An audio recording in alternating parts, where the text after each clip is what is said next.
Мені қатты айыптамаңыздар. Бұл сәуір айында болды. Құрбым әдеттегі демалыс күні мені кафеге шақырды.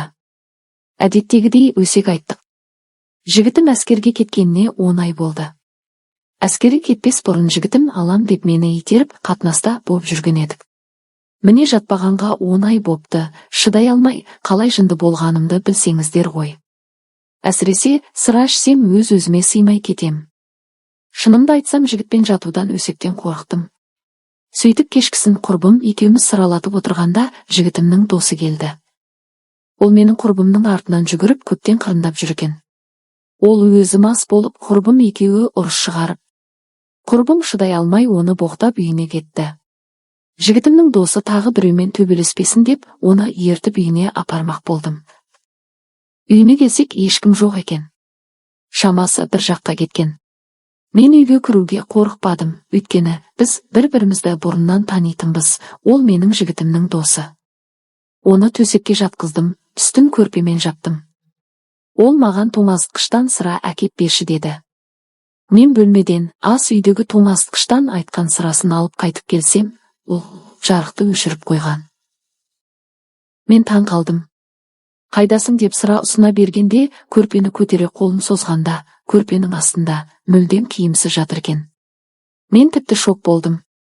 Мен үнсіз қалдым, ойларым жүгіріп біраз жерге барып келді. Есімді жиып, мынауың не деп сұрадым. Жауап ретінде ол жай ғана белімнен ұстап өзіне қарай тартты. Мен сытылып кетуге тырыстым, бірақ ол әлде қайда күшті болды. Мен өзімде де оған онша қарсылық танытпадым. Тек бостандыққа шығуға тырысқан сияқты болдым, өйткені өзімде 10 айдан бері шөлдеп жүргем. Ол болса бас салды, киімді көтеріп алмаларыма қол салды. Мен тек қуасың ба деп қайталай бердім. Оның күшті қолдарын кеудемдегі алмамды ұстағанда керемет сезіну болды. Алмамды аз ғана сипап, қолы төмен жылжыды, бірақ мен оның қолын итеріп жіберіп, сен не істеп жатырсың деп наразылық білдірдім. Сен мені досыңның қызы екенімді ұмыттың ба? Бұл дұрыс емес деп айқайладым. Бірақ тәнім көбірек қиылын қалап тұрды. Ол жай ғана жымиып қойып тоқтамай әрі қарай жалғастыра берді. Ол маған бәрібір деді қарлығып. Мен сенің не қалайтыныңды білемін деді. Мен оған қуасың ба сен деп қайталай бердім. Оған қойшы деп айтқаным болмаса, былай қарсылық көрсетіп жатқаным жоқ. Кеудедегі алмасын сипап, ұшын ауырта тістеп ұзақ отырды. Ыңырана дыбыс шығарып, өзімді әрең тежедім. Кенет мені шалқайта жатқыза бере, басы 2 әрпіме жетіп, ыстық демін астымен сездім. Мен керек емес. Маған олай ұнамайды деп күбірледім.